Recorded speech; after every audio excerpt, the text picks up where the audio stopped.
flawless performance, all things considered. One minor thing that happened with the mullet.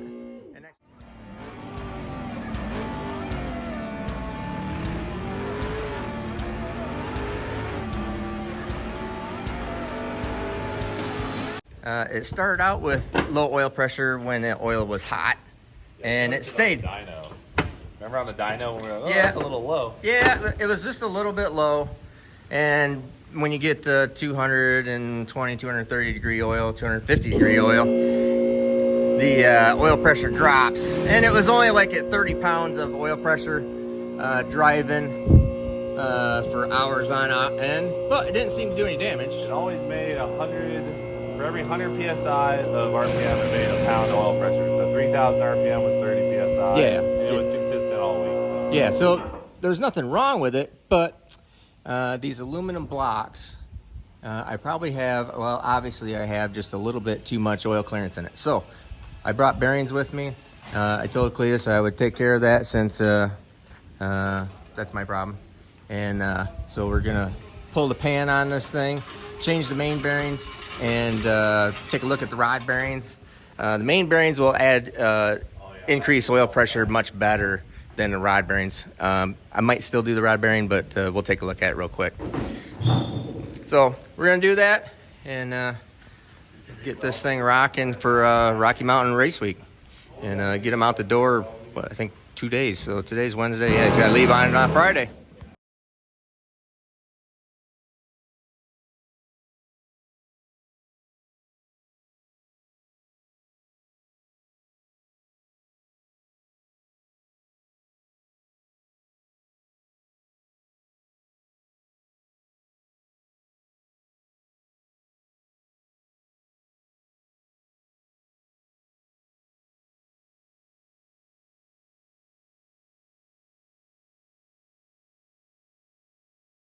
Show you, this oil is like really nice. How much time did you like just change this oil and just make passes, or how much time does that oil have on it? That oil is brand new. Oh, okay. 2 runs on it. Okay, this just has passes on it. I was gonna say, man, that looks like brand freaking new. Probably shouldn't have drained it. It's brand new, but. All right, it looks good. So we'll get this pan off.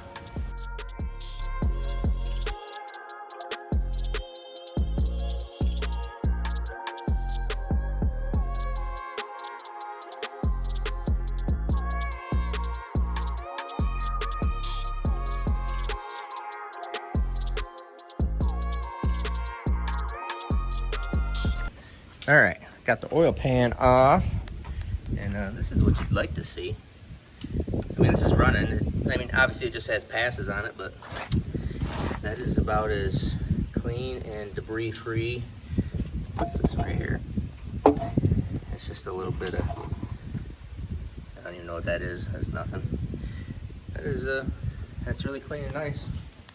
Looks good. Looks good. Everything's good here. Yeah. So we'll pull some bearings, and it did bash in the pan, so that wheelie Just a little bit. did smash the pan in. This is no longer flat. Those used to be straight out. So I'll also check the depth from here to the bottom of the pan, making sure that we didn't tighten up our clearance so much. You need to have about 1/2 inch, 3/8 to 1/2 inch between the bottom of your pickup, between the bottom of your pickup and the oil pan, in order for oil to flow in there properly. Too tight and it'll kind of cavitate right there and won't allow it to pick up oil, and it'll have low oil pressure. Or too big, it'll run out of oil real quick and tends to do the exact same thing. So we'll pull this pump off because I want to check that out, make sure the bypass isn't stuck, and then we'll start taking off some main bearings and start checking stuff out.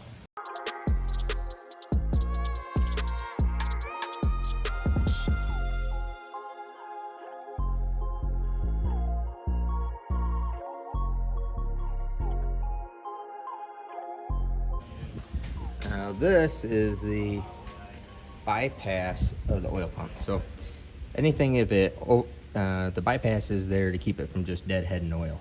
So it oils will bypass oil, and it bypasses it internally. All right. And so what it does sometimes I don't think it did it this time, but there's a plunger in here, so you can see the spring. Took the spring out, the cap right there, and there's a plunger in there. Let's see if we can get that out.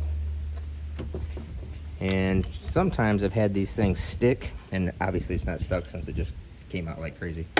But if this thing sticks open, if it over pressures, and sometimes it'll push this plunger back up, so it pushes it way up here, and it'll stick there. And when it sticks there, then it'll have really low oil pressure idling because the bypass is open and it's not sending all the oil to the bearings.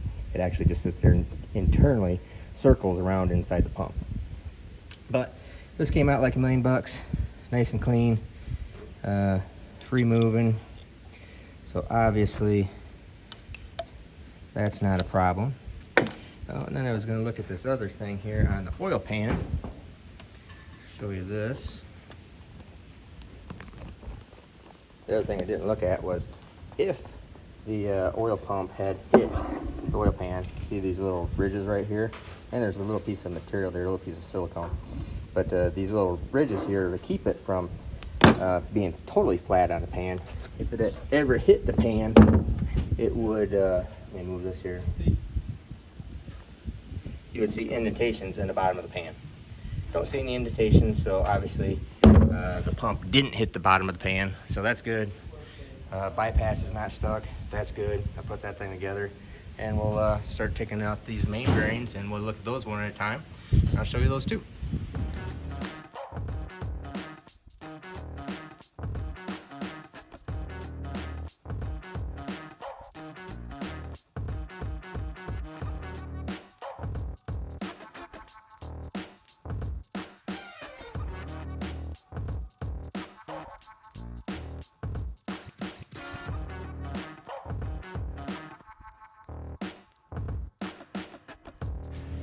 All right, so we got the rear main cap off. Crankshaft looks like $1 million bucks. Thrust bearing looks like $1 million bucks, which is good because we were talking about that when putting the spacer and recutting the pilot for the converter. That thing goes up forward. This is the main bearing, so it was a quarter main bearing.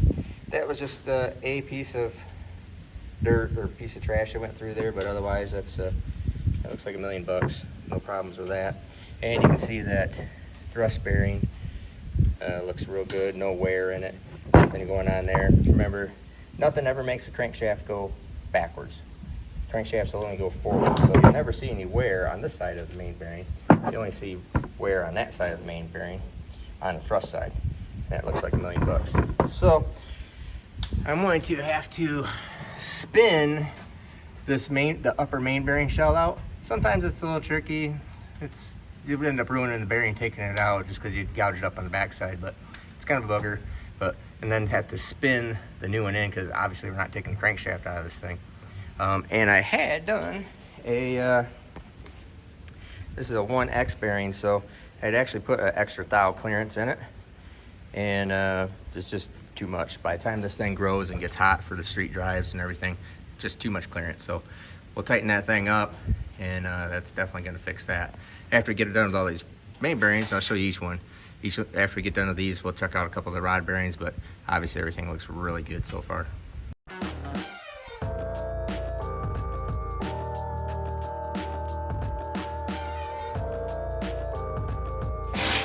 All right, so just got that upper out. That's what the upper bearing looks like. That is brand freaking new. So happy with that, that's cool. Obviously just a little, well, extra thou and a half bearing clearance is eating up our oil pressure. So that's looking really good. Obviously it hadn't ever gotten hurt. And what I'll do is I'll get all the bearings out and I'll just show you everything all at one time instead of one at a time.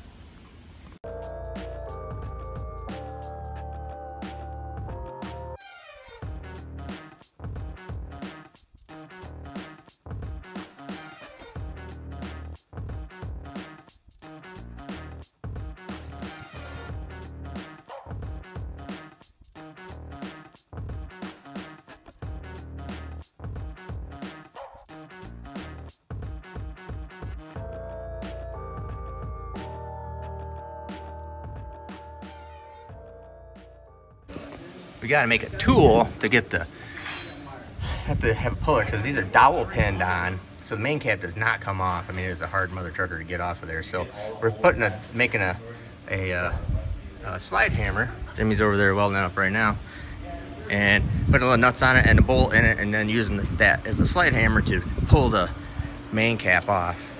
But normally I have I didn't bring it with me because I wasn't going to carry it on a plane, a little slide hammer. So we're just making one here, and we'll get that thing all put together and be able to pull those main caps off instead of fighting with it for half an hour on each cap.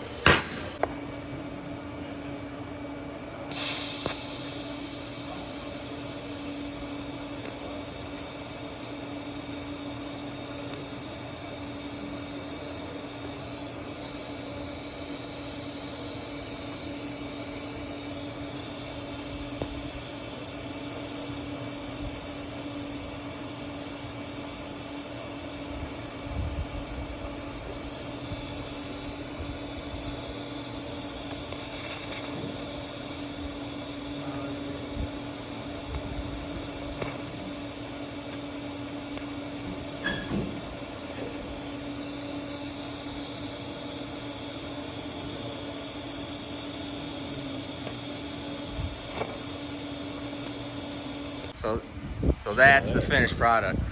Slide hammerage. Nice. Pulling main caps off. Yeah. Custom tooling. Custom tooling. So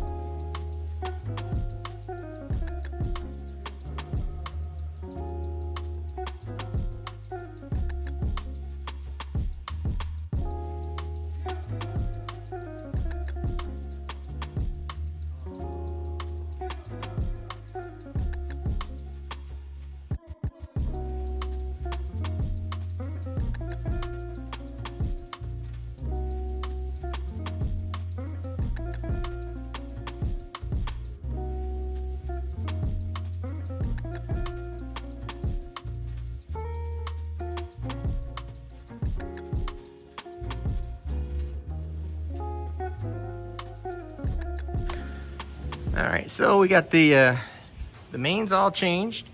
Everything's all torqued up. You see right there. There's Sam. It's his birthday too. Yeah, 77. 77 today.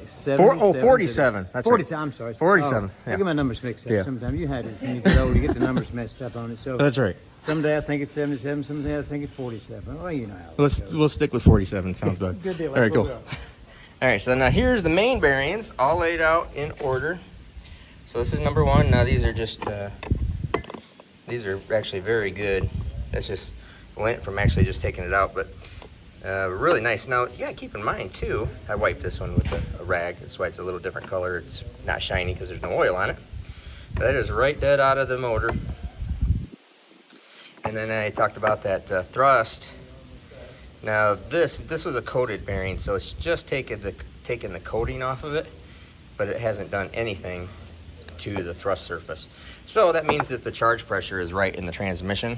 So that's really good. We're sucking up some of the clearance. So I'm hunting for a hot clearance that is probably what my cold clearance was. So this block in general probably is growing about 2 thousandths. So with 3.5 to 4 thousandths of main clearance, which is normal in this kind of application, I think at hot, this thing is probably upwards of 6. And I can't quite have that much, because that is what bearings look like when it's right. And that's kind of always interesting too. So I mean, this thing was idling at about 10 pounds, 10, 11, 12 pounds of oil pressure, and driving down the road at 28 to 30 pounds of oil pressure.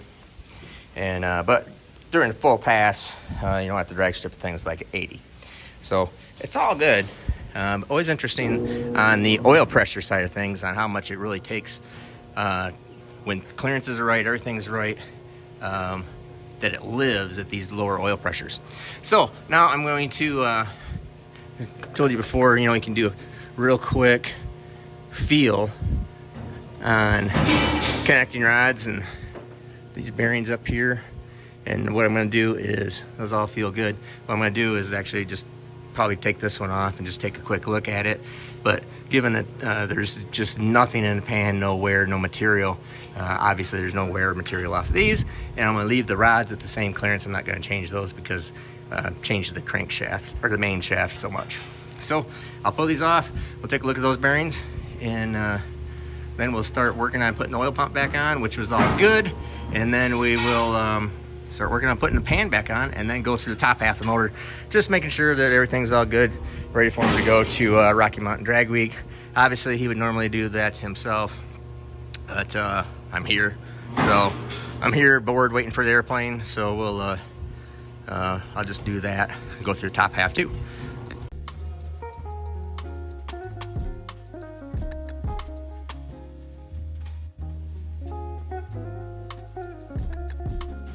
Alrighty, so we got the rod bearing off of there.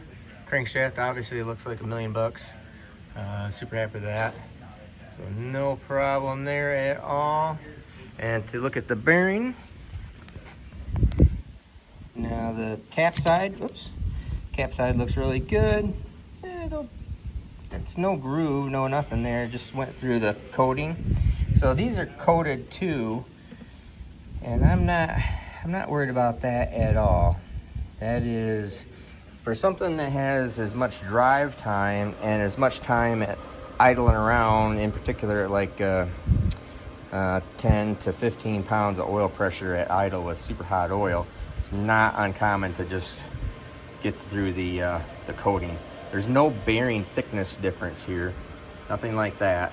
That's still a really nice, good bearing. I'm happy with that. There's nothing wrong with that. So I'm gonna just leave these back in there, and because with tightening up the main clearance, we're probably gonna pick up pretty close to 20 pounds of oil pressure, which will just probably pretty much just solve all of that. So I'm real happy with that. Not a problem. Gonna put that rod journal back on. I'm really not even gonna check anything else because I can feel that everything is really nice.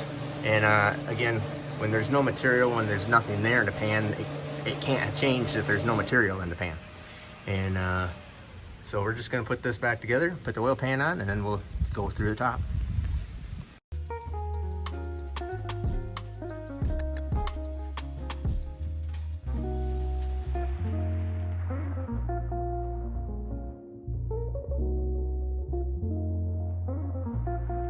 Well, I thought that this oil pan was in a lot better shape than what it actually is.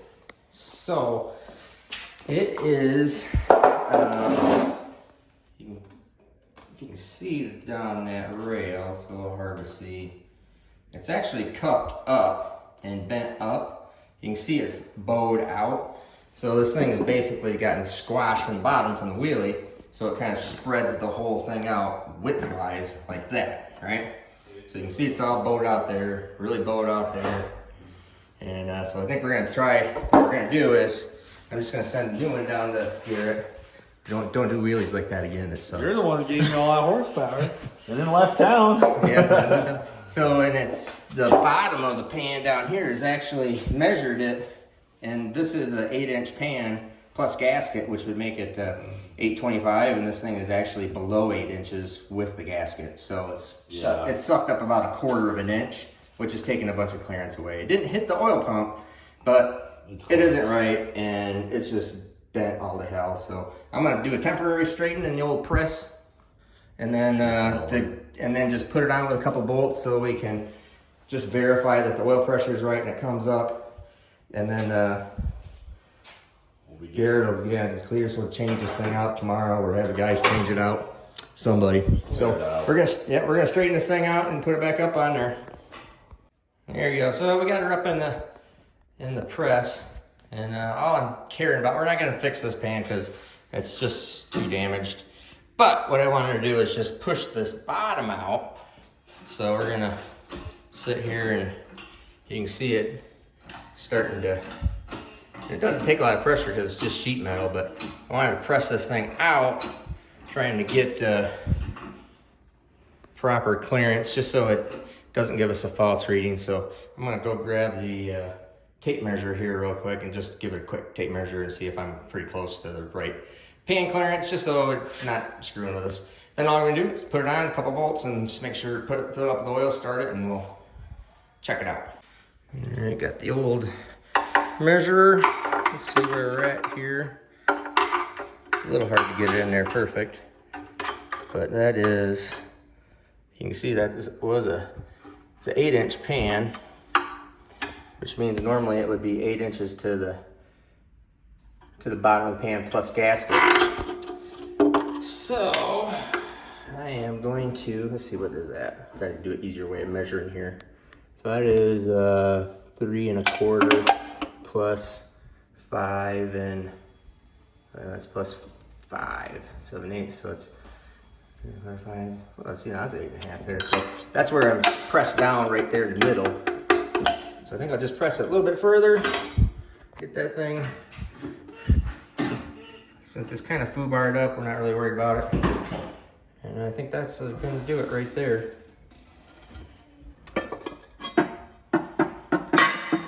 There we go. Now, you can actually see, oh yeah, see that? See that's how far it crushed that down. It's a little hard to get that good. There you go. It's a good solid 1/4 inch. So I just put all that right where the oil pump sets.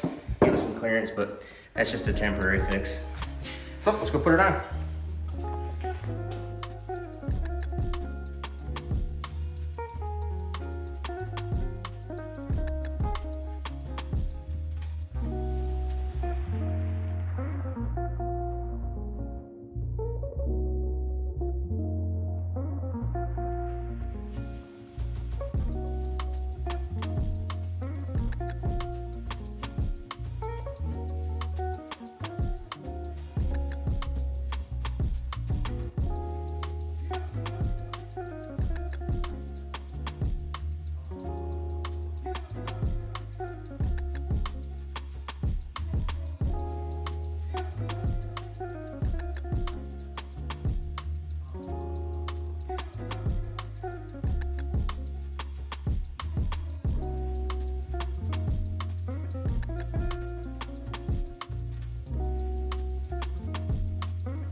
That lash looked great. Everything's cool there. Now, we're going to restrict his turbos because they're an unrestricted fitting.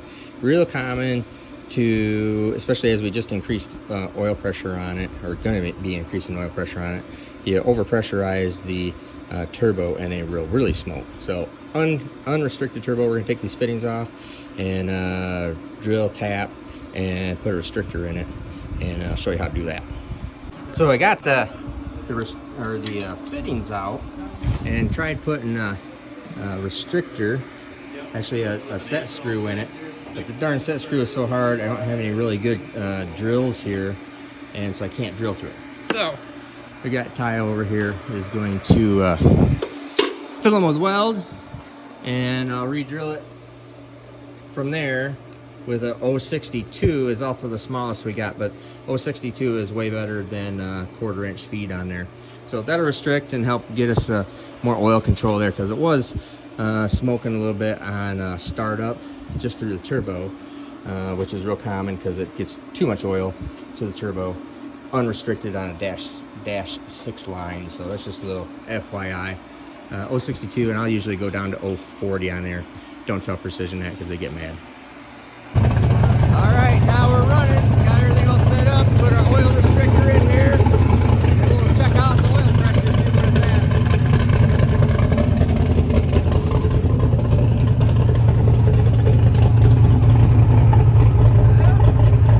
We'll see what it does.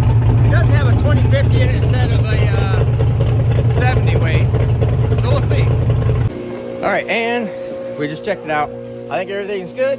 Good bill of fit, good bill of health. Looks like it's picked up about 20 pounds of oil pressure, like I kind of figured. Garrett said at oil temperature where it was right there at 150, it was usually down in the 20s, and it is at 40, 41, 42, right around there.